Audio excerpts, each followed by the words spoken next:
trenches. Ask a nigga what he benching. Triple digits, nigga, don't forget to mention. Whole hard in the trenches. Ask a nigga what he benching. Triple digits, nigga, don't forget to mention. Don't forget I got memories, dead stain the whole room if I let him bleed. Shit was dark, I let this little light of mine. My stick ain't in a box. Boom. I gotta remove this. That follower goes. I'll do that. Stream goes. Remove. Boom, we worry about that later. Oh. All right, we're good. Welcome back to another episode of the Trap or Dive podcast. Marley here, Dre's here. I got AJ. Is getting ready to check in real soon, man. It's gonna be good to hear him on the mic again. It's been a little minute. Obviously, we know he's been going through some things. So it's gonna be good to get his thoughts and see how he's been doing recently, man. So we are all here. The gang's here. First and foremost, I got checking on my boy Dre. Dre, how you doing today, man? Everything good with you? Better. It's never sweet after a Monday loss, but it's Tuesday now, so we 2 days out from the next game. So yeah, I'm ready, man. I'm feeling pretty good. All right, man. You know what I'm saying? You ain't drown yourself in some liquor, your sorrows in some liquor and shit when the game ended, did you? I know you drank during the game, but it's, you know what I'm saying? That's what we all do.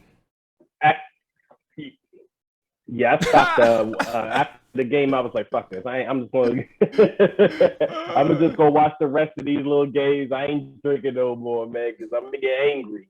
Hey, nah, I felt the passion, bro. I felt the passion. That's why it's always good to let that shit out after the game, man. Get it off your chest, bro. Immediately after everything that went right or everything that went wrong, man. Get it off your chest. Let it out. Let it out. Absolutely. All right, so. First and foremost, obviously, the administrative thing is take care of that. Twitch, if you're watching on Twitch, follow if you aren't. YouTube, if you are watching on YouTube, please like, subscribe, all that good stuff. Podcast, if you are listening to the podcast, subscribe, rate, and review, please. Thank you. Shout out to those 2 people who actually did end up rating us. I be clocking it. You know what I'm saying? So shout out to 2 who did listen and gave us that help. No call-ins today. We do got we got a packed little show, man. So we want to make sure we make sure we get everything out, everything that's essential to the show. I mean, obviously callers are, you know what I'm saying, but we got to make sure that the fellas, we got to get everything off our chest, man, and get ready for this Giants game. So we're gonna go and get AJ in right quick because he is right here.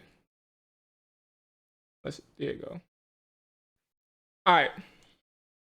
Oh, he's connecting to audio. Yeah, I'm about to. Oh, what's going on? What's going on, T? How you doing? I know you was laughing at Drake.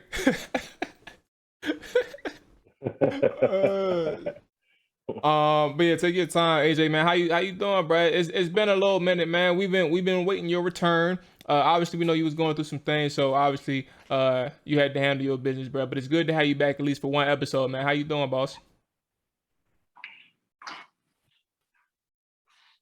If he can hear us. Yeah, we're gonna circle back to AJ. Yeah, okay. All right, so we're gonna circle back. We're gonna circle back to AJ. Dre, so let's go ahead and get into your blog, man. You had a blog, I think, the day after the Chargers lost for the Washington football team. And I know, especially in writing space like this, it gives you your time to clear your thoughts and put pen to pad, and you could think a little bit more. Everybody can think a little bit more clear when they write things out. I want to give that floor to you. What was the aftermath in your head? How did you surmise up your article following that Chargers lost at Washington? I mean, well, we know what happened, but go ahead and talk to us about that one. Yeah, I mean, first and foremost, I started this blog to kind of just get more of my thoughts out there, because Twitter can be a jumbled up mess at times, and you just kind of coming back like, oh, I got more to say. Oh, I got more to say. You just kind of, they spaced out so much. So I'd like to get everything in like one precise location where you can get my thoughts, feelings, and just unfiltered me. So with the game recap, I wanted to kind of just give context to everything from my point of view of the game, just add that additional context, because I was on Twitter early. I wasn't really tweeting much yesterday, but I got on there and I saw folks just going in flames. You know, it was everything was the worst. You know what happens. So I got a chance to, that's how watching is what it is. So I got a chance to watch the game again, and it was still as frustrating as the first time. But again, it's one game, and you hope that how the season is going to go, or especially with the defense. So I was able to put all of that into perspective. Even my thoughts on the offense, which I don't think it was as bad as a lot of people probably thought they were. They just weren't on the damn field enough. And I don't think Ryan Fitzpatrick got off to the best of starts because the offensive line was playing horribly and Fitzpatrick couldn't move. So I just was able to get all of that on the blog, get my grades in, and just my overall thoughts. So that's what I'll be doing going forward with that. Okay.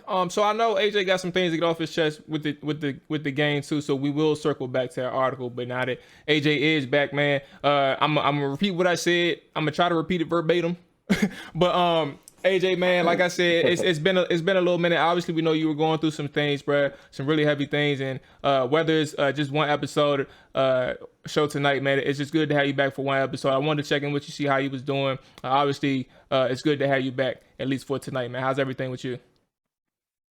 Yeah, man, just pushing through, man. Just been losing a lot of family members. Just lost another cousin last week. So it's just like one thing after another. But, Sunday was definitely an escape from real world. Happened to be at the game. Crazy. I've been working in the NFL industry all these years. My dad has never been to a game. But I was able to take him to the game Sunday or whatever with my brother and my uncle.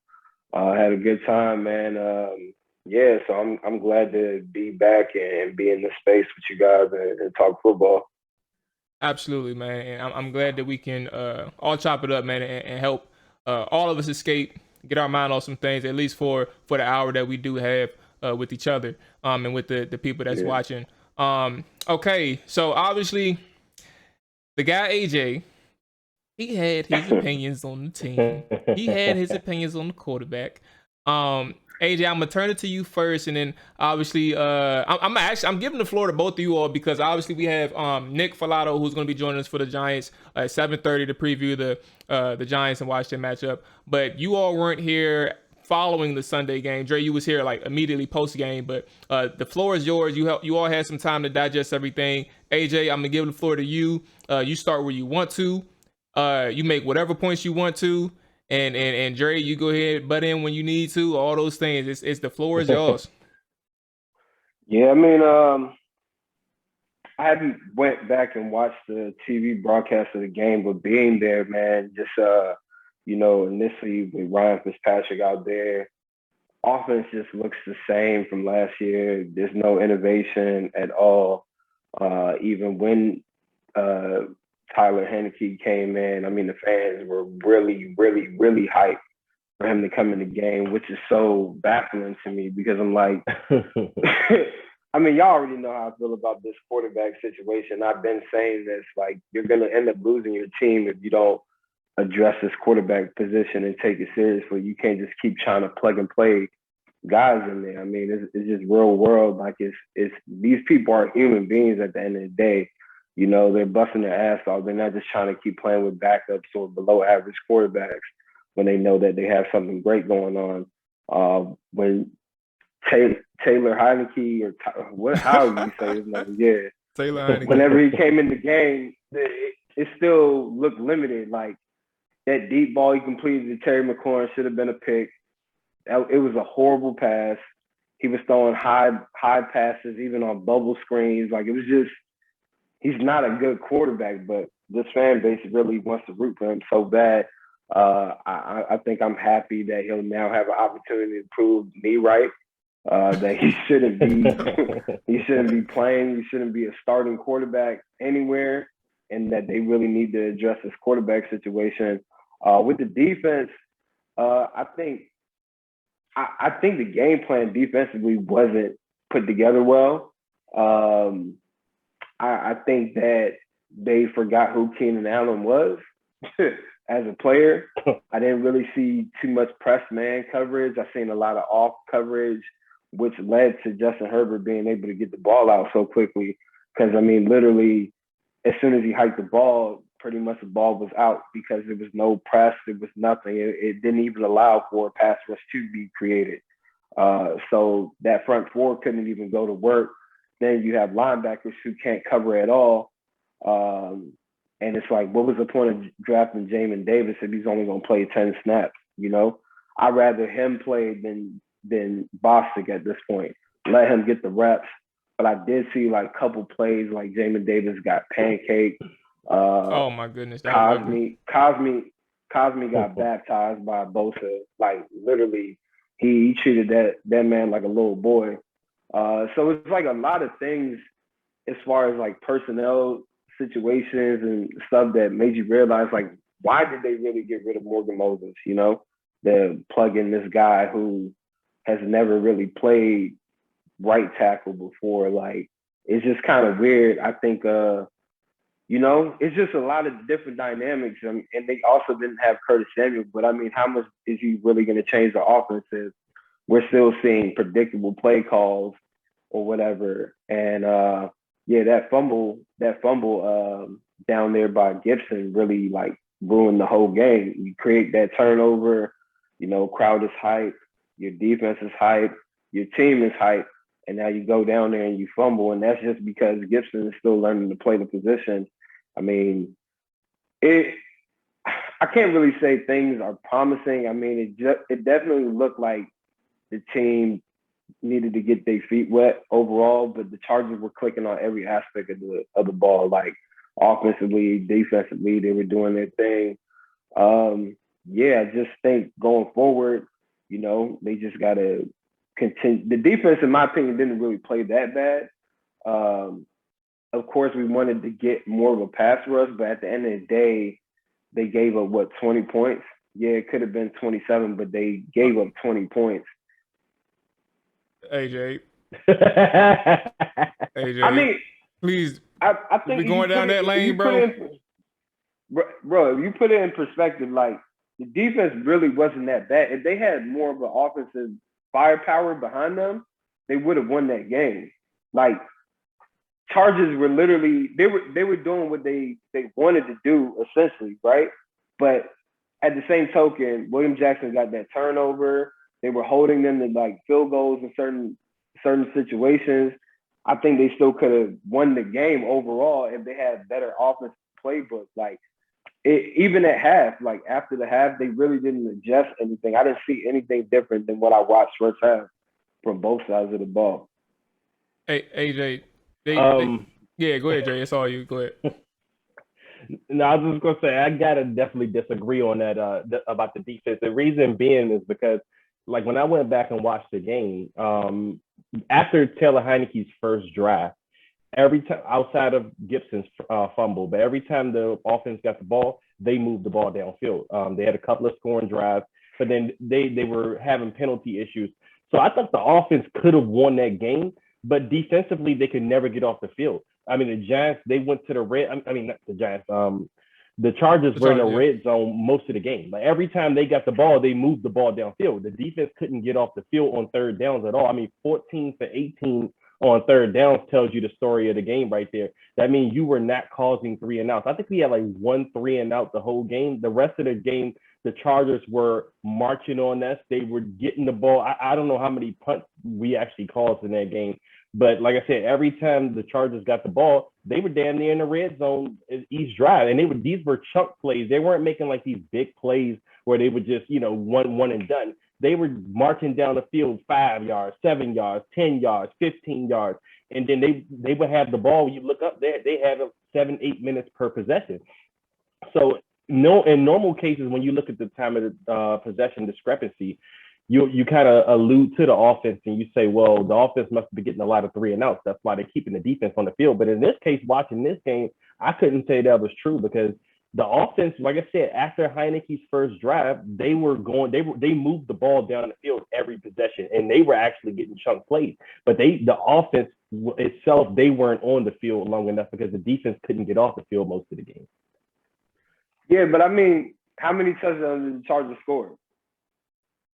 Yeah, but we gifted them a fumble. Remember that gift fumble? That wasn't a fumble. and in the back of the end zone. That was another one that they could have scored. I will give William Jackson credit for getting the interception. That stopped the drive. That's the only play that they made They were defensively. headed to the red zone on that drive. Yeah, and he caught that interception inside the 5-yard line. You know, that was another possession where the Chargers were marching down the field. So I felt like, I mean, that's something you can allude to the defense and say they did their job. But the fumble, like I said, and then there was a couple of plays too where, you know, we got lucky on, frankly. So, you know. Yeah, I mean, I think when you look at the final score or whatever, like for how good the Chargers were moving the ball downfield, the only lead with 20 points should say something as well. Like, because most teams that move the ball that effectively score points, and that didn't happen. You know, that's just how the game played out. But at the end of the day, I don't think I'm concerned about the defense going forward like I've been seeing other people say that they are. People are forgetting Keenan Allen is a top 10 wide receiver. Mike Williams was a top 10 drafted wide receiver as well. They have Jared Cook playing tight end. They have a new improved offensive line with Brian Bulaga and different guys at center and the left tackle. Like, then you have a quarterback who some people believe is already a top 10. Like, they went against a high-powered offense that hasn't been together as a whole because it's a new team, but you also don't even know how to scout that team either because it's a new head coach. So, like I said, the game plan. I agree. The game plan was completely different than what they probably were thinking it was going to be. They didn't really run the ball. They really were out there gunslinging it. Like, I don't even remember how many carries the running back had, but the running back was not featured at all in their offensive game plan. The run defense was good. Yeah, they literally took advantage.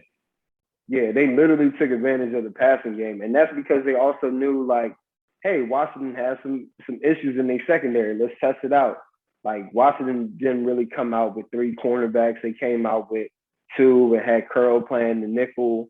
So it was different. And I really didn't even see the defense mix it up. Like, I didn't really see blitzes much.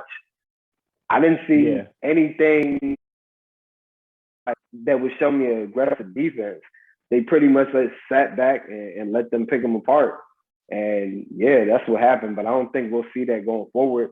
I mean, it is concerning that you have like Josh Allen still to play, Patrick Mahomes, Aaron Rodgers, and other top tier quarterbacks. Brady. But, I mean, Brady. But I mean, like, we'll see what happens Thursday. I think, you know, that'll be a huge indicator on how this defense is going to play going forward, and even offensively. And, you know, did Ron do good by sticking with Scott Turner? I'm not really hearing too many people bash him, but it's time to start bashing that man. Like, I just don't get it. So, okay, I guess to put a lid on the defensive side of the ball, let's just ask this question. Relax. Let's just ask this question here. When you're looking at the remainder of the schedule, because you said everything that I'm about to ask you, but it was just kind of said like it was a half a second type of statement. But when you look at everything that's left on this schedule, you mentioned how high powered the Chargers offense is, and I completely agree. And I'm sure Dre agrees as well, obviously. The Washington football team is not done facing these type of teams. So my question is, if that's the outing that you're going to have against the Los Angeles Chargers, what are the odds that they'll come up against the better offenses in the NFL and have something very similar to what they did against the Chargers, but also the Buccaneers in the playoffs where they gave up 500 plus yards against the Tampa Bay Buccaneers? Where are y'all heads at with this one? Because they're not done facing top tier offenses. Yeah, for me, go ahead. Yeah, I was just gonna say they're gonna have to figure it out, because that's 2 games in a row where the quick pass and the quick release pass and the back is the defense.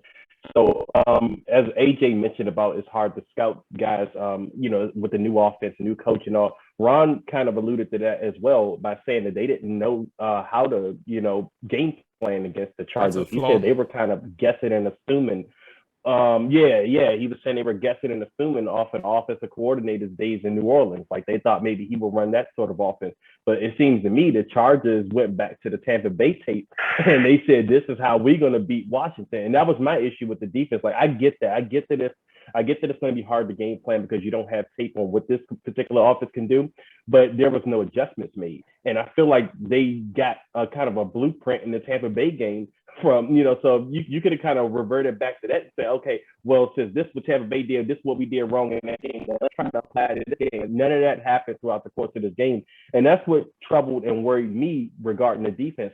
Now, going forward this Thursday, it'll be interesting to see because I'm sure the Giants are looking at tape like that, but I don't know if the Giants plan to do the same plan of attack. They got Saquon Barkley, so they may want to run the ball a little bit more, get him more involved. But again, this is the test for me to see if, especially you can't use the excuse now that you can't scout for the Giants. You saw them twice last year, same team, same offensive coordinator, Jason Garrett. So now let's see how you attack this team. And if they do come out with the sort of game plan that the Chargers and Bucks had, are you going to be prepared for it this time? Because like I said, right now, that's the blueprint for the defense, like how to beat this defense. AJ, you got closing thoughts on the defense? Oh, yeah. I mean, that's the blueprint for any team with a solid front four, like get the ball out as quick as possible. So if you're not going to be playing press man, you're going to be playing off coverage, hell yeah, they're going to dink and dunk as much as they can. And people know it's week one of the season. A lot of these teams aren't going to be great tackling teams week one.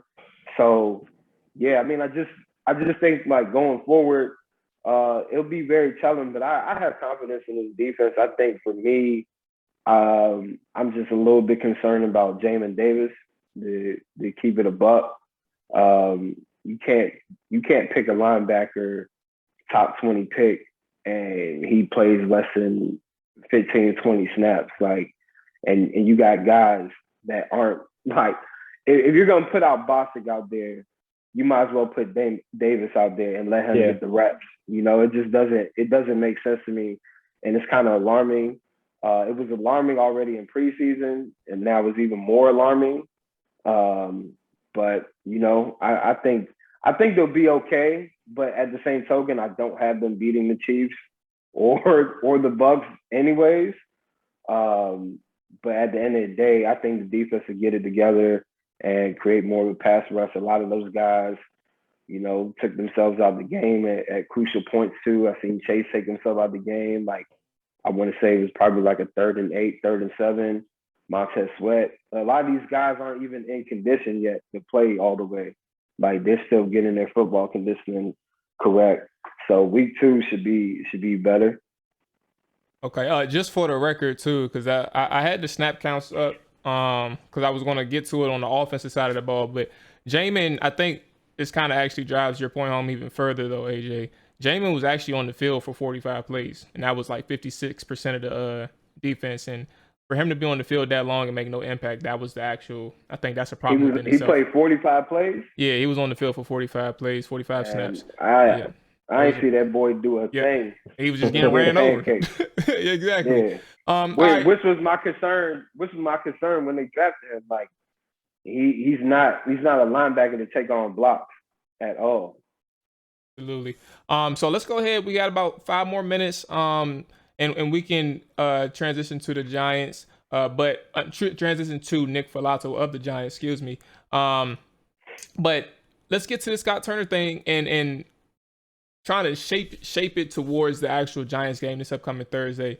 What are we looking to see from this offense heading into this Giants game? It's a short turnaround, obviously. We all know, playing a couple of days. Oh, and what's going on, Chet? What's going on, Hi?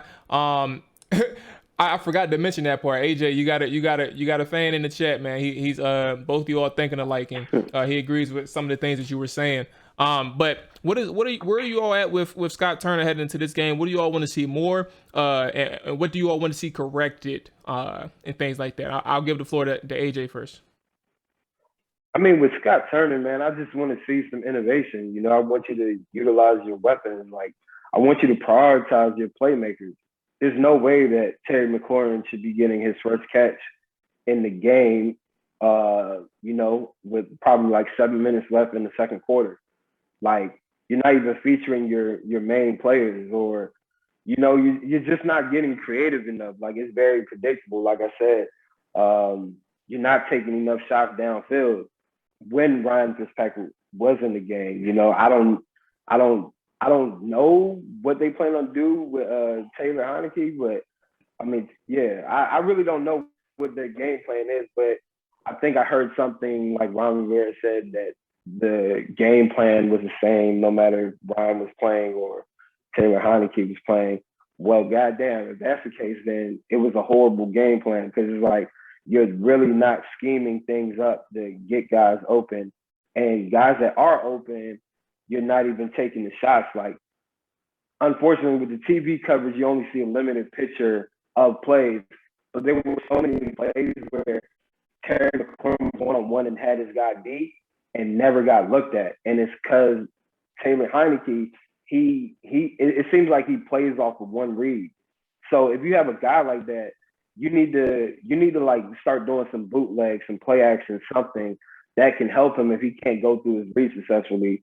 But yeah, I'm not impressed at all with his overall offensive scheme. I don't know how many catches Antonio Gibson had Sunday. I'm not even seeing him featured in the passing game like that. I didn't really see J.D. McKissic featured in the passing game much either. It was just it was a terrible play calling game, in my opinion. And going forward for Thursday, I really don't know what to expect. Probably more of the same. Okay. Yeah, I mean, it's a double-edged sword for Scott. For one, what is this, his fifth starting quarterback in 2 years, which is as hell for any offensive coordinator to deal with. But for my biggest gripes, I mean, I had to agree with AJ on the fact that you got to get your playmakers the ball. Like, I was watching the game with my son, and I was going, where the hell's Terry at? Like, early in the game, like, why is Terry not getting the ball? So that was baffling to me, because I'm like, Terry needs the ball more. Not only Terry, Logan Thomas is, I think he's improving, man. I mean, he looked good. The times he did get targeted, he made himself a big target. He came down with the ball, and I think you can go more with him. I mean, I wouldn't say use him like the Raiders used Darren Waller, but he should still get, at least half of those type of targets. But from watching that game, I do think that the offensive line play dictated how the game was being called. Like, they couldn't do as many of the play actions in the boots, because when they did try them, there was a guy right in the quarterback's face. Like, I remember it was a play for Heineke where they was trying to do a play action boot, and as soon as he came off the play action, there's literally a defender in his face, and luckily he threw it away really quickly. But that's the type of game that the offensive line was having. Like, they were getting bullied by that San Diego Chargers defensive front, and I think that kind of dictated some of the play calling and some of the things they couldn't do. But with that said, like I said, they were still moving the ball, which you want to see. Like, they weren't a stagnant offense on Sunday. It's just they're not a disciplined offense. And that's kind of led me to another point of this team does need to make more big plays, because I don't think the chunk plays work with this offense. If you're going to get a holding call when you get down the field, or you're fumbling the ball, I mean, so you have to incorporate more big plays in the offense. And Scott said that in the offseason. Scott said we have to get more explosive. So now we need to see that, because, like I said, the long drives just don't seem to work for this team, because they just don't look disciplined enough to run the long drive. Absolutely. So when we get down to final score, the game predictions, we can kind of circle back a little bit more on the offensive side. Right now, we'll go ahead and let Nick in. He is waiting for us, and we can go ahead and talk some Washington football and New York Giants with the good man, Nick Falato. So, ladies and gentlemen, joining us tonight on this episode, as I mentioned 1,000 times, we have Nick. Nick covers the New York Giants for SB Nation and Sports Illustrated, and is also the host of Giants podcast, Big Blue Banter. Nick, big dog, how are you feeling today? Everything good with you? Oh, you're on mute, by the way, too. Yeah. No, I know. I had some feedback coming from the from one of my tabs, one of my many tabs that I had open, so I had to make sure to get rid of that. How's everyone doing today? Hey, can't complain, man. How much yourself? You guys are just chilling. Are you guys all Washington football fans? Yeah, we're over here trying to make sense of this aftermath of the Chargers game, man. It wasn't pretty on our end. These guys we're left with question marks for the offensive coordinator. the defensive coordinator, and even some of the players. So it was kind of a mess, man. And obviously we know that you are all in on the New York Giants. You cover them. You are a fan of the team as well. Yeah, I see. We see the thing in the background. So let's go ahead and get your thoughts on the game against the Broncos. Obviously, we're both in 0-1 holes. Your biggest takeaways from the Giants' performance against the Broncos this past Sunday. Where are you at with this one, Nick? I would say disappointing would be my biggest takeaway. I'm currently not fully through the All-22, so from an X's and O's standpoint, I'm just kind of going off of the broadcast film that I witnessed.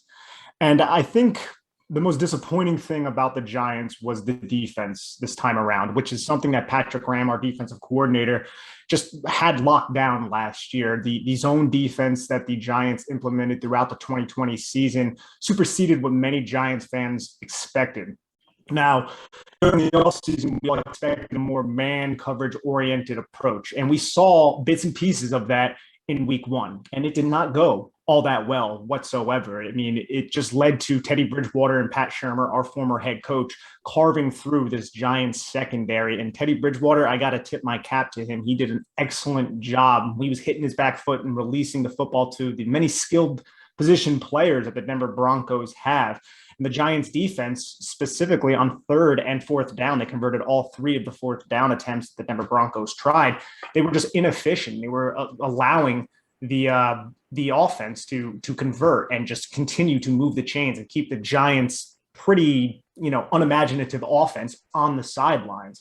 And that was probably the most disappointing thing, was the defense. Now I expect them to come out on Thursday night and really rectify all of those issues, because they have a lot of really great leaders on that defense. Logan Ryan, Blake Martinez, Leonard Williams, James Bradbury. I think they're a really talented group, but it was a disappointing week one loss to a 5-11 team last season.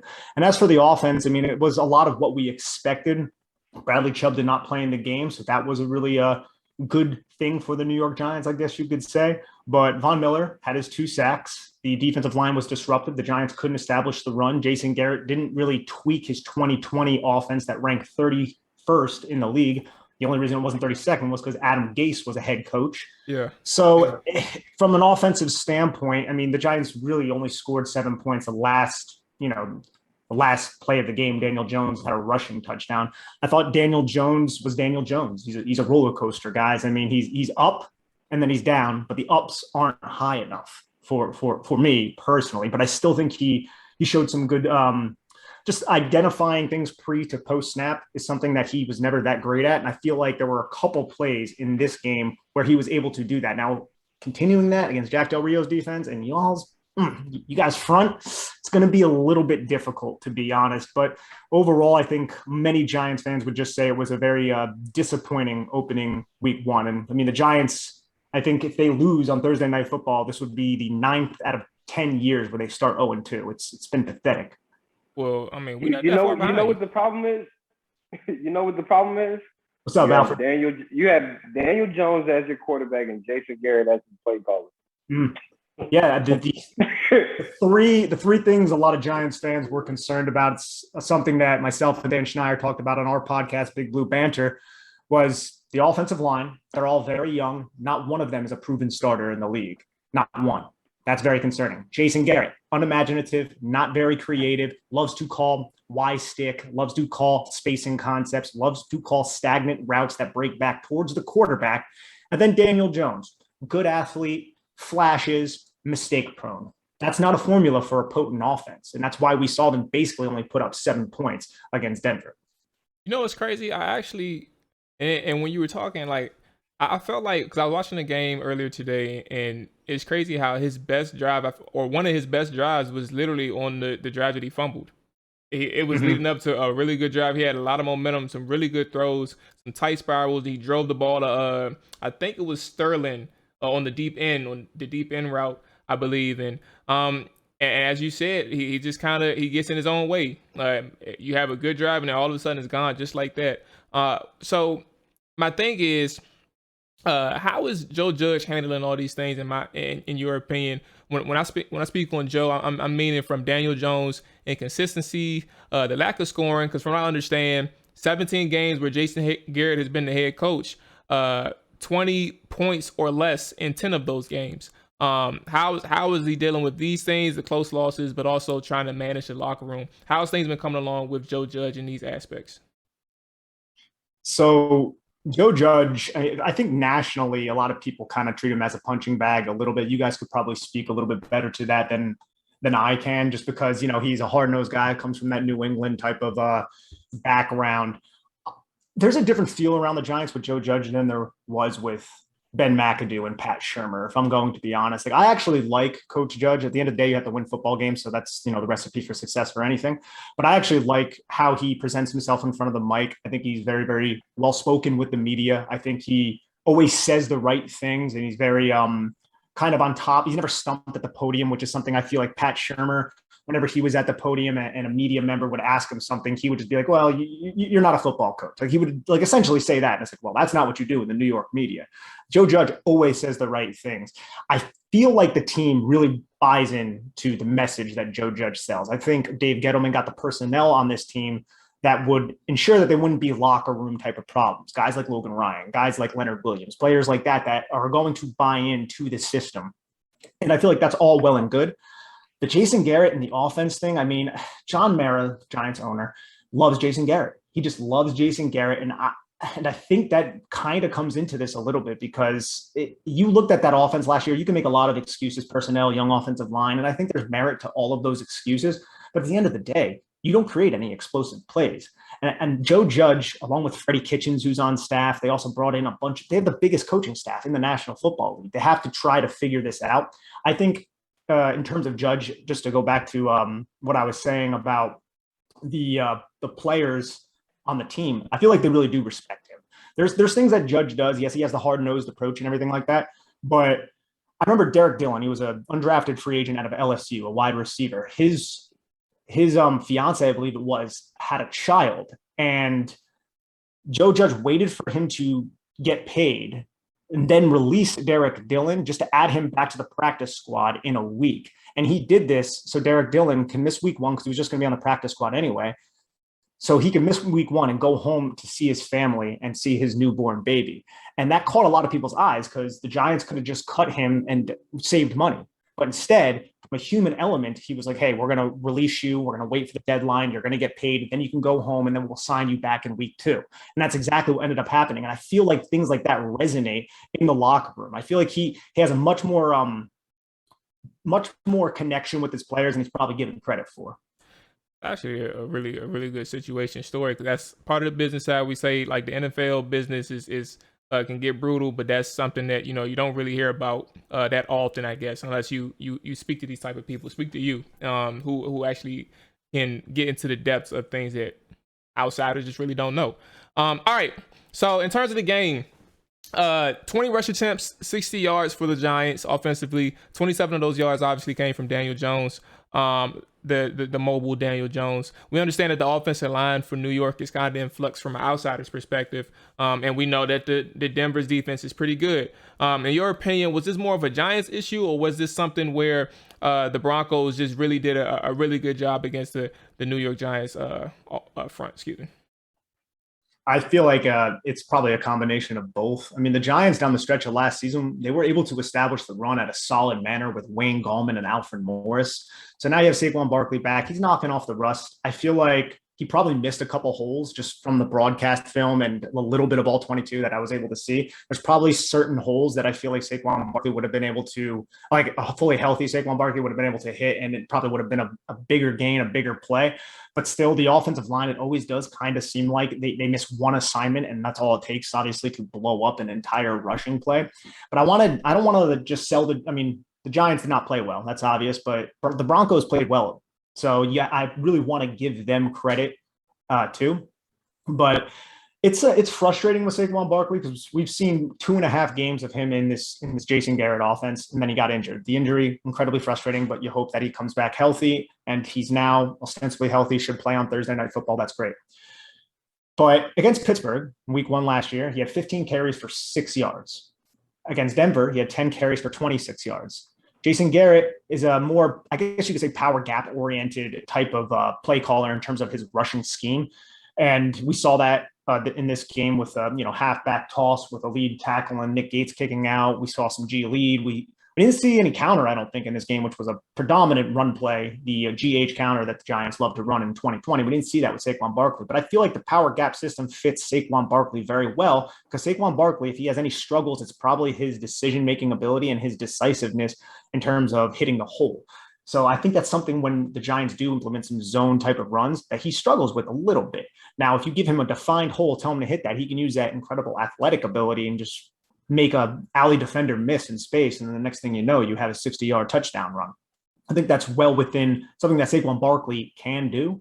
But overall, man, I think the Giants' offensive line just isn't all that great right now. Saquon Barkley is a little bit hesitant, and I'm a little concerned to see how this Giants offensive line can establish the run against this Washington front, because you guys are potent. And I remember last year watching the All-22, Daron Payne, and I love Nick Gates, but Daron Payne just owned Nick Gates in both of those matchups. I mean, he's just a beast. Another beast. And then Montez Sweat and Chase Young. I mean, those two are two of the premier pass rushers in the National Football League.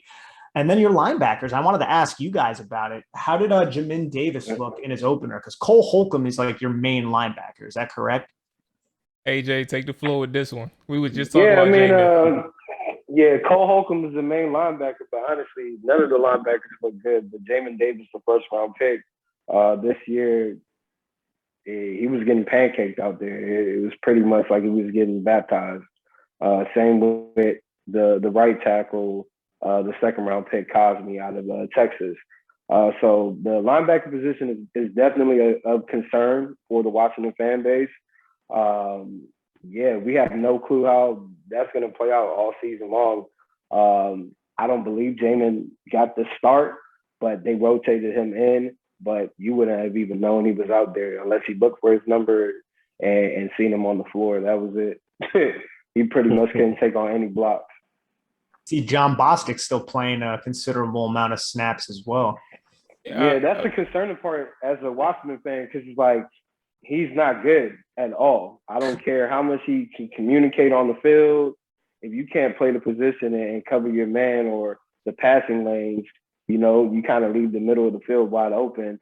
So in my opinion, we were talking about it before you came on, how I feel like if Bostic is below average, you might as well start your rookie and let him get the reps. Even if he fails, at least you can understand, like, hey, we either need to go out here. There's a linebacker on the market, McKinley, who played for Miami and Texas in the past. Like, you need to figure that out and address that position immediately, because you're literally exposing the middle of the field with these linebackers that you have on the team. And teams are just going to eat it up with their tight ends, their running backs, their slot receivers. It's just going to be a nightmare. And that's what I'm concerned about with this game, because you guys have Kadarius Toney, Sterling Shepard is pretty good in the slot. And if these linebackers don't step up and help out the nickel or the safeties, however they plan on playing sub-nickel packages, it's going to be a long day. And Daniel Jones is going to be able to eat up the middle of the field. Is Evan Ingram supposed to play this week? Man, I was just about to bring up Evan Ingram. Evan Ingram is somewhat of an enigma, I would say, within Giants, all the Giants fans and how people view him. A lot of people can't stand him because he's made so many big mistakes and he hasn't lived up to that first round billing. But I would love to have him in this matchup, and I don't think he's going to be available. He's still nursing that calf injury. I'm not 100% certain if he's been ruled out quite yet, but it's trending towards him not playing. And I think he would be an excellent mismatch type of player in the middle of the field against Bostic and Holcomb. And I would be interested to see what Jack Del Rio was going to do with Jamin Davis, to see if he wanted to try to eliminate Evan Ingram in the middle of the field with him and maybe get Davis on the field a little bit more. But that also leaves Davis maybe susceptible if he's not fully there from a mental processing standpoint in terms of running the football. So I was looking forward to that chess match right there, but it doesn't appear like we're going to receive it. And instead, we're going to get Kyle Rudolph, who, I mean, I like Kyle Rudolph. It's much easier matchup. Yes, exactly. Much easier. I will say, within Jason Garrett's scheme, I do believe Kyle Rudolph can be a better tight end for the Y stick type of routes that Jason Garrett loves to run, because he can concentrate on the football and he can put his foot in the ground, turn back Daniel Jones and secure the football. And that's just something that Evan Ingram just cannot do. And it's so damn frustrating because Ingram is such a good athlete, but he just hasn't put it all together yet here in New York, unfortunately. Yeah, and I think the issue, and Dre had some questions for the defense, but one quick thing since we're on the topic, the linebackers having issues covering the flats and understanding their responsibilities, and also understanding what's like. For example, this is the best example that we can talk about. Have you had a chance yet to see the Chargers and Washington game at all? So I watched about, I think, the first half of it on both sides. Okay, all right. So 3rd and 16. Matter of fact, just look at this play. The 3rd and 16 on the final drive of the game. You'll see everything that you need to know about the linebackers and John Bostic. Keenan Allen's on the slot on the right side, and he's simply running up the seam route, just plain and simple. But the concept, I guess, the way that the Chargers gave it, but also the protection, kind of worked out well for their end. But at the end of the day, Bostic didn't know his responsibility. He took the flat when he was supposed to. I would imagine it looked like he was supposed to stay with Keenan Allen a little bit longer. And Keenan Allen ends up going free behind him. So I think one of the things that would have helped with Evan Ingram was obviously the speed factor. I didn't know to what detail you all felt about Evan Ingram, because I don't watch every single week, but obviously you guys got your frustrations. But Kyle is in a position where he can take advantage of the linebackers. But I think that the only thing that'll kind of help out Washington in this matchup is the fact that these linebackers who can't cover worth a damn can at least keep up with them if they make a mistake. And that's the only thing that's going to keep them inside, keep them within this matchup. The linebackers and tight ends is just being able to keep up with them from a speed perspective. Outside of that, if they were moving a little bit quicker, I don't think these linebackers would even understand what hit them.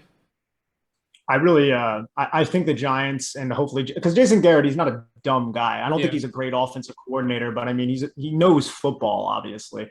I think we're going to see a lot of reduced splits, significantly reduced splits, with Sterling Shepard tight to the line of scrimmage, trying to gain some sort of advantage with his athletic ability and he's a really, really good route runner. And I don't think he gets the national notoriety either, because he's been on a, bad Giants offense for so long. And he's also been dinged up, but Sterling Shepard's a good player. And I think he's going to be a pivotal part of this game plan. I know you guys have Kendall Fuller right now. How has he been? Because I remember when he was like one of the top slot backs in the league, and I don't think he is anymore by your reaction. Dre, you got that one. Yeah. No, Kendall Fuller, he had a pretty decent year last year, especially early on. He caught fire, but that first game was pretty brutal for him, man. Tackling was an issue. He was getting targeted quite a bit. Like, San Diego was picking on him and the rookie cornerback, Ben St. Juste. But I thought Ben St. Juste probably had a better job in coverage than Kendall Fuller did. But St. Juste as well had issues with tackling. But I think Fuller was one of the worst rated defenders on that defense on Sunday. It's good to hear. I mean, I feel like I'm in good company right now, because you guys are. We're all in the same boat right now. You thought I was playing. It's not good at all. Yeah, it was. I mean, and it was weird too, because Jack Del Rio, does he allow passes kind of to be funneled towards the flats like a lot of the Gus Bradley type of defensive coordinators? Is he one of the deep? I know he runs like a solid amount of man coverage. I don't think he's known for like cover 3, like the Gus Bradleys of the world. But I saw Austin Eckler didn't have one reception, so I was like, I'm wondering if the Washington's defense took away those short passes, because it seemed like Herbert just did whatever he wanted though at the same time. Like, what is the philosophy of Jack Del Rio? Well, I think the scheme of the Chargers going into the game was just like run and shoot, pretty much. They weren't looking to attack the flats. They were more so looking to attack the middle of the field, because they knew the linebacker play was bad, and they were also hitting on outside routes on the corners. So that's why Austin Eckler didn't have, a bunch of pass receptions and yardage, because, I mean, they were literally able to do whatever they wanted to with Mike Williams, what's his name, Guyton, number 15, Cook. Like, they didn't even need to think about throwing to the flats, because everything else was open. Kendall Fuller did have a tough day. I talked to Ben St. Juste after the game. He felt like he missed a couple plays out there. I thought he was in position to make a couple plays, but didn't get his head turned around in time. With Jack Del Rio, I think he's trying to make an adjustment with the signing of William Jackson from Cincinnati. I think they probably do want to play more press man. It just wasn't in that game plan on Sunday. It was some cover 3. It was a lot of off coverage. That's why Herbert was able to just dink and dunk all day. He took advantage of the off coverage all day. Yeah. Short 5 to 7 out routes, all that stuff. Yeah, so I don't know if they were scared for their corners or what, but that's why week 2 will be very telling to see how he plans to go forward. Because the Jack Del Rio I'm used to from the Denver days and even Oakland played much more press man coverage, and I thought that was the main reason why they went out and signed William Jackson in free agency and drafted Ben St. Juste, because they wanted to have bigger corners and play that press like how they used to with Talib, Chris Harris, and Bradley Roby back in the day in Denver. So I guess it'll be very telling. I mean, you guys have a lot of wide receivers with Kenny Golladay, Tony, Sterling Shepard, and even Slayton. So it will be interesting to see how they plan on playing them coverage-wise. But I think we really don't know the identity of the secondary with Washington. We know what the front four can do, but we don't really know what the secondary can do because it's kind of all over the place. They're playing 3 safeties, some downs, and 2 corners, some downs, 3 corners, and 2 safeties. You know, you got Curl playing nickel at times. You got Bobby McCain playing deep half. Like, it's kind of all over the place right now, and they really haven't, figured that portion out. Let's surmise it this way. It's like, and my bad, Jay, I didn't mean to cut you off. It's like this. You good. You good. When you're at the Thanksgiving Day dinner, and you see all the items that you can put on your plate, you got this big old plate, and you start stuffing the food on it, and your eyes get big, and then you realize you put a little bit more in there that you really, really needed. On the offensive side and defensive side for Washington, they had all these pieces that they figured that can work in their scheme and wanted to utilize everything. And turned out they didn't know exactly what they were doing with all of them. So now they have to come back, regroup, and figure things out from a different perspective, like to try and streamline how effective these guys can be, as opposed to trying to use all these players in different situations. For example, Nick, you know about Cam Curl. He had a really good season last year. He wasn't on the field that much in week 1. They kind of forgot about Cam Curl. Out of all of the things that you can forget about, you kind of forgot about Cam Curl.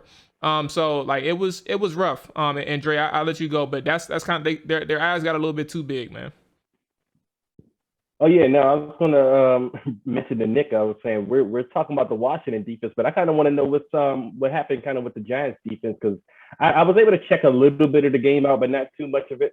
But the thing that got me, or that stood out to me, like you mentioned earlier, was Teddy Bridgewater. Like Teddy Bridgewater, I mean, he had a hell of a game, man. He was kind of carving up the Giants secondary, and I thought the secondary for the Giants was supposed to be like the big thing for you all this year. I mean, you got a couple of guys out there that you were proud to bring in, and was it a matter of the scheme that was kind of getting these guys out of position? Was Teddy just that good, or it was just the players that kind of made mistakes in that game?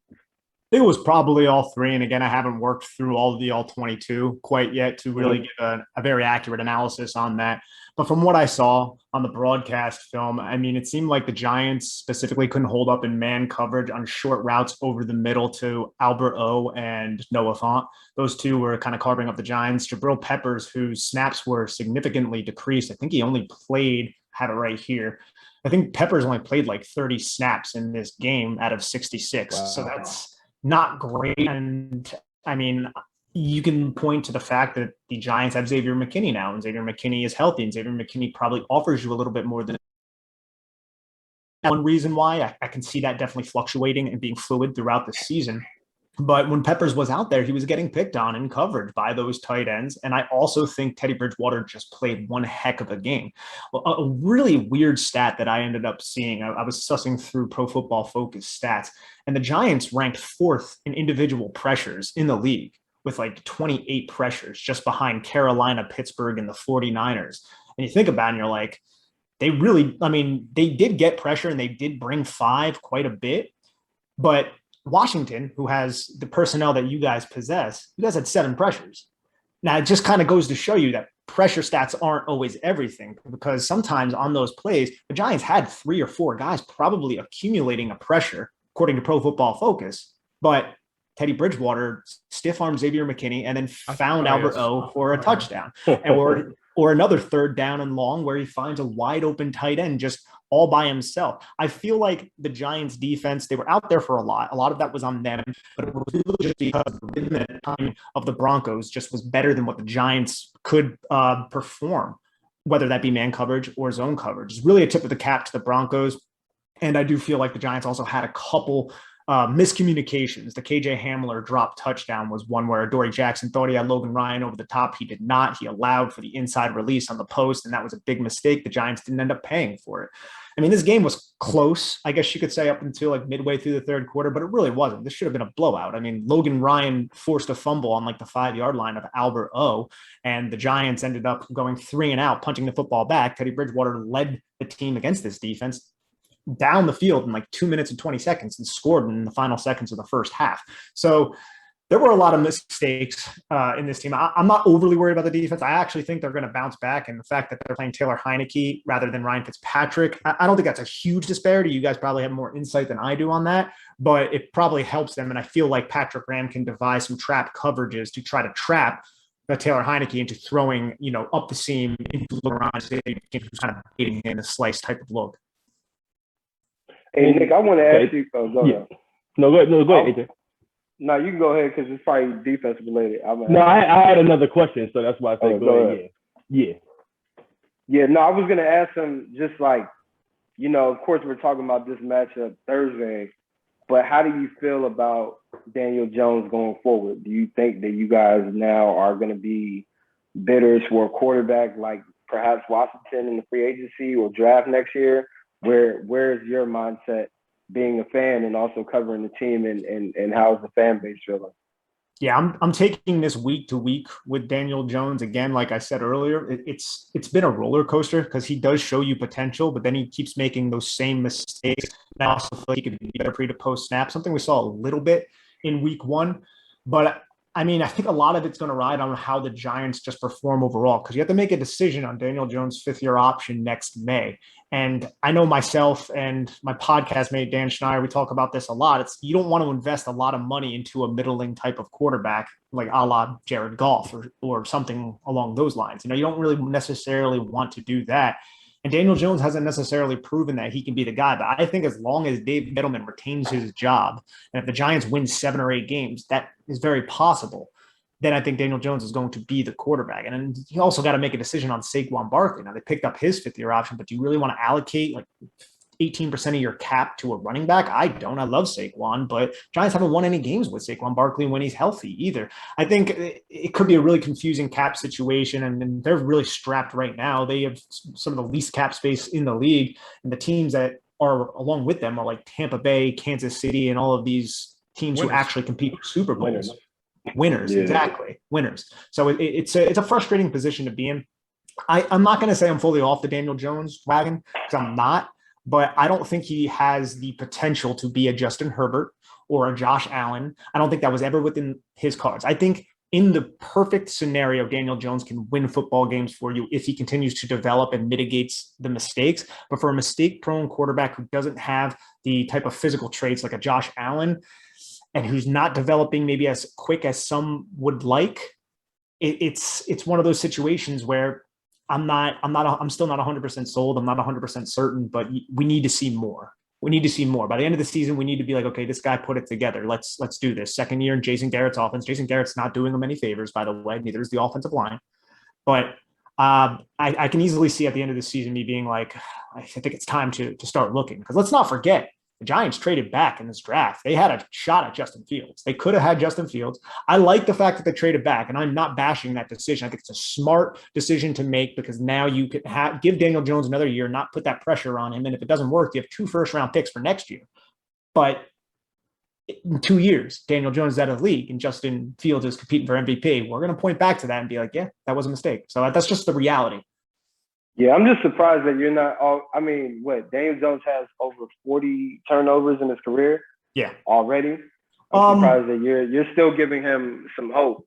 I'm trying to. Or is it because you guys don't have like a solid number 2 quarterback as well? So it's like if you bench Daniel Jones, who's next? I don't even know who your backup quarterback is. It's Mike Glennon. Oh yeah, and I played football against Mike back in the day here in Virginia. Yeah, he's trash. So yeah, crush the man's soul. Why don't you? Well, if I'm going to be honest, I mean, with Daniel Jones, yes, the turnovers are an issue. There's no denying that. He cut those turnovers down solidly, I would say. I think he had 18 fumbles in year one. He had 10 last year, cut his interceptions by 2. It's the fact that he keeps making turnover-prone mistakes. Like, I feel like Denver could have had probably 2 more picks in that game. But for me, it's mainly because he hasn't, and the reason why I'm still giving him an opportunity to prove himself and I'm not fully off the wagon, although it doesn't look all that encouraging, is because the offensive line has been just absolute garbage his entire time here. He hasn't had that many skilled position players that have been healthy for him, because Evan Ingram's always dinged up. Saquon Barkley missed all last season and had a high ankle sprain in Daniel Jones' first season, and Sterling Shepard was dinged up the last 2 years as well. So that's probably the reason why I'm still like, hey, let's give the kid a chance. But I do agree, it doesn't look as promising because of those turnovers and because the fact that he still makes similar mistakes that he should have probably corrected or gotten out of his tendencies but he hasn't yet. Trey? Yeah, Nick, while we were on the subject of Daniel Jones, I wanted to ask because for 2 reasons. 1, I have him in fantasy, and 2, I just want to know what we're going to be facing this week. Saquon Barkley, what's the general sentiment on him? Like, I mean, I know he didn't do as well as, maybe you wanted him to do week 1, but again, first game coming off a big injury. But what can we kind of expect from him this week? Did he flash anything? He flashed a really nice jump cut that made you go, okay, that's a healthy type of jump cut, one of those Saquon Barkley type of cuts. But he seemed a little hesitant to me running the football. And again, not as decisive, which was never really his strong suit. I think he's healthy. I think he's knocking the rust off. And he didn't play too many snaps for the Giants, but that's mainly because the final 2 drives where the Giants, possessed the ball, actually, he wasn't out there because the game was over. So they put Devontae Booker out there. So I expect him. It's a short week. Joe Judge has already said that he should be playing this game. He's not going to be limited unless the medical staff deem that he can't, which doesn't seem like that's going to happen. You're going to get an explosive running back who is now 1 game under his belt removed from that gruesome torn ACL. It's something that, I feel like if these linebackers aren't quick to fill and the blocking holds up, Saquon Barkley can really make the Washington football team defense pay. I think that Jason Garrett has to implement him in the passing game to try and keep Montez Sweat and Chase Young honest on the edge, whether that be slip screens, allow the pass rush to come up, dump it over their heads. Would love to see that. Something I feel like a lot of people who watch the Giants want to see more of, utilization of Barkley in the passing game. But I still think in this game, it's going to be a similar type of game plan than what we saw last year when the Giants squeaked out 2 victories against Washington. 1 with a Tay Crowder fumble return for a touchdown where Ron Rivera went for 2 and did not get it. And the other was the 5 interceptions, or 5 turnovers, I should say, that the Giants defense got on Alex Smith and the rest of that offense. And that inverted cover 2, that Tampa 2 robber was a great call by Patrick Graham. I hope we could see some more of that against Taylor Heineke, because Logan Ryan finished that game with an interception to seal that win. But I expect a slow, conservative offense, a lot of quick game, get the football out of Daniel Jones' hands, slow down that pass rushers, and try to establish the run, first down, take your play action shots. And those don't usually yield many great things, but I actually kind of feel like if you get a one-on-one outside with Kenny Golladay against William Jackson, which feels a solid cornerback, you guys can correct me if I'm wrong there, I feel like Kenny Golladay can win that matchup. So I guess in terms of Saquon, we haven't seen him have that flash play yet, so I don't want to say that that's going to happen, but I think it could happen, if that makes sense. It absolutely can, especially against the Washington football team where I was reminded by my good man Manny The last time he had a 100-yard game was against this damn team. So we know what he can do for sure. That's for sure. What's going on, Cafe? Hope everything's been good with you, boss man. So Nick, man, you've been great. Let's go ahead and get it out here with a prediction. Who wins and why? So I think the Giants are going to win an ugly game. And I'm not an optimistic Giants fan. I'm not an optimistic person who covers the Giants. I try to be about as objective as possible.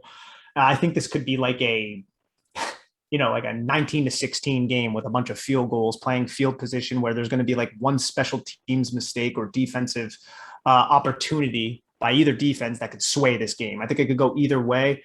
I don't really read into the fact that Washington hasn't beaten Daniel Jones. That really doesn't mean anything to me.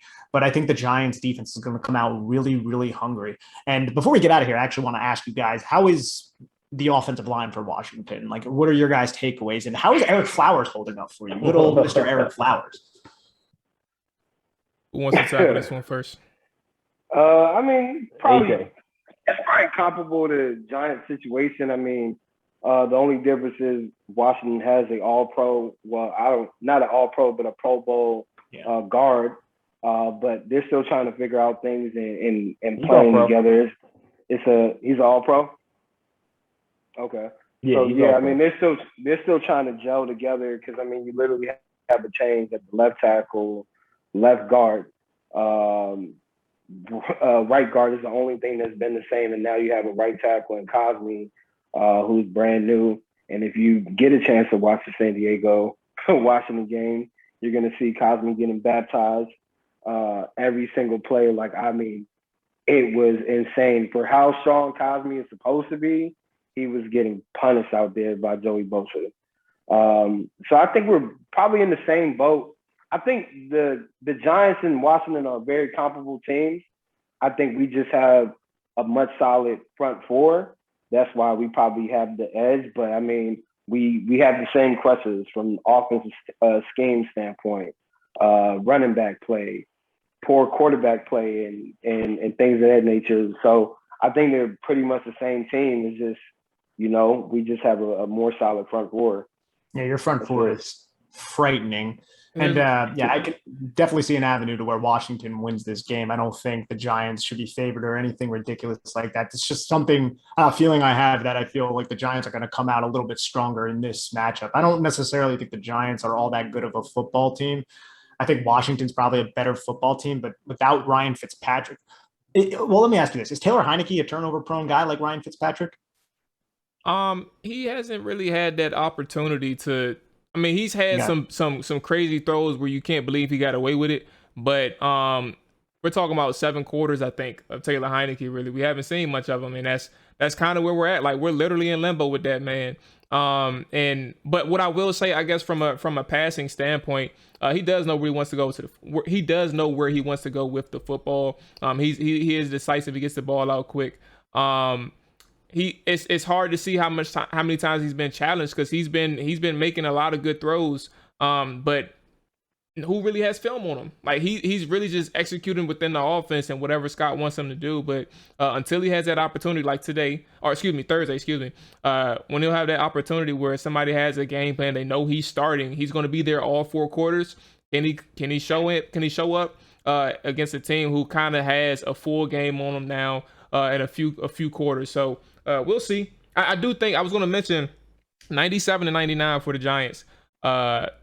The interior offensive line for Washington, if these guys, they have the potential, 97-99 have the potential to make a really long day for that offensive line for the Washington football team. I saw, like, we know that the defense for the Giants wasn't necessarily all that great against the Broncos, but if there was some people that was constantly in the backfield, it was those two, and they looked really good. So that's one thing that I'm keen on up front. If they can wreak the game or wreak havoc on the game, then that's kind of where you guys stand a chance in terms of just neutralizing the offense from the get-go, whatever game plan we have. So that's kind of where I'm at with it. Yeah, that's how the Giants are going to win this football game. If they're going to win it, it's going to be through that interior pressure from Leonard Williams and Dexter Lawrence. And then the back end, if the coverage can actually hold up, which I feel like the talent is there, it just did not happen against the Broncos. And again, credit to Shermer and Teddy Bridgewater for that. Hopefully it gets rectified against you guys. Absolutely. I mean, I get it. Good luck. I'll put it that way. Good luck. You guys too. But absolutely. So, Nick, man, I appreciate you joining us. Before we get up out of here, just go ahead and one more time plug everything that you got going on, where the people can see, hear, and listen to you and all that good stuff, man. So let the people know. I appreciate you for joining us tonight, Mills. No problem. Thank you for having me, by the way. You guys can find me on Twitter at Nick Falato. That's Falato. I co-host a podcast with CBS's Dan Schneider. It's called Big Blue Banter. We focus on the all-22 film of the New York Giants, break it down really in depth and kind of give an evaluatory state of how the Giants played from the X's and O's standpoint and from a player evaluation standpoint. You can also find my writing for the Giants at Giants Country, Sports Illustrated, and Big Blue View for SB Nation. Absolutely. All right, Nick, man, be safe, all that good stuff, man, and best of luck to you come Thursday against the rivals, the Washington football team. Boss man, take it easy. Awesome, guys. Take care. All right, Nick, take care. Yes, Peace. sir. All right. So that was Nick Falato, everybody. Before we get up out of here, we will be quick. We're just going to get our final score. And who'll end up being the game's MVPs, Dre or game MVP. Dre, I'll go ahead and start with you. What is your final score, and who will be the game MVP? I'm gonna say we score 24 points week again. I said it last week, but I think we'll score 24 this week. And I think the Giants will have 17. I'm gonna say we win 24-17. Game MVP, if we're gonna win and score 24 points, is gonna have to be Taylor Heineke. I'm rooting for him. Again, we don't know what this guy can do. And as a full-time starter, I mean, you gotta hope for the best, but whatever the case is, we're going to get answers definitively on Taylor Heineke pretty soon. It's not going to take too long to get some kind of definitive answer one way or the other. So my bold prediction, we win 24-17. Taylor Heineke's the MVP. And also closing out on this, we are, as of right now, 3.5 point favorites against the Giants on Thursday. All right, AJ, where you at with it? Final score and who'll end up the game's MVP? I think it'll be 17-13, Washington. I think the game MVP on the offensive side of the ball, I think it'll be. Hold on, who wins, AJ? He said Washington. Who wins? Washington wins. Side note: why the hell is Dustin Hopkins still on this team? Like, why is he still on this team? Look, I'll put it this way. He kept us in the game. He kept us in the game Sunday. I'll give him that credit. I can't take that away from him. I'll just put it that way. But other than that, I don't know. Yeah, but I got Washington winning. I think defensively, like they definitely can be more impactful pass rushing against this offensive line. I think it's a great opportunity for Payne and Allen to get busy in the middle. Also, Unitas. I think it'll be a close game, like typically how NFC East games are. And I really don't have much hope for the offense, but I think that the defense will create some turnovers and put them in great position to score points. All right. So for me, 21-17. I do think Washington wins. They have to win. It's a must win. I'm not gonna lie to you. A lot of people can think that you don't have to win now. Technically, you're right, but guess what? You can say that all you want, and when you lose against the Giants, and all of a sudden you face the Bills, and then you got the Saints coming up in a couple weeks, and then you got the Chiefs, etc. All these other teams, you're gonna think about that Giants game. You're like, you know what? I wish we would have won that game.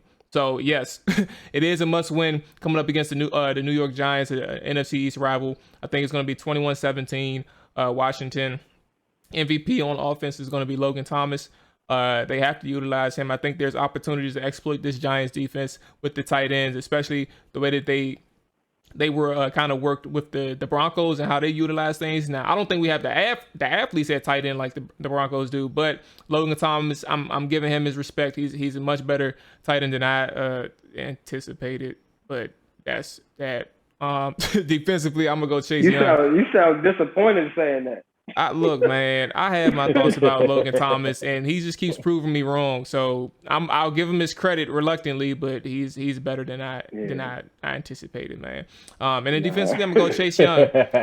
Chase Young is he needs to be in a bounce back mode. I don't know who he is personally, but he needs to be in a bounce back mode, man. A guy who kind of got worked against Rashawn Slater, a rookie, man. Didn't give up any pressures against Chase Young, and Chase Young, I don't think he really had a good game in terms of rushing the passer for obvious reasons. We all know that. But I think if he's going to be that number 2 MVP, defensive MVP, or defensive rookie of the year type of guy, he has to bounce back and make a statement against the New York Giants, a team who, while Andrew Thomas had an impressive outing against the Broncos, from what some people were saying, he has to kind of show out against both tackles from the New York Giants wherever they line him up. So I'm gonna go Chase Young and say that he ends up getting the MVP on the defensive side of the football.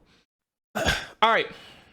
So that's it for today. Stay tuned for the Ante Up Consulting official pick for the New York Football Giants against the Washington Football Team, Week 1. If you're listening to the podcast side of things, we will be back. Well, I'll be back tomorrow. I keep saying we. I'll be back tomorrow with the All 32 side of the podcast, and then the fellas, all of us, will be back Thursday for the pregame, and I'll be back for postgame as well, immediately after the Washington Football Team takes on the New York Giants. So with that being said, we're out of here.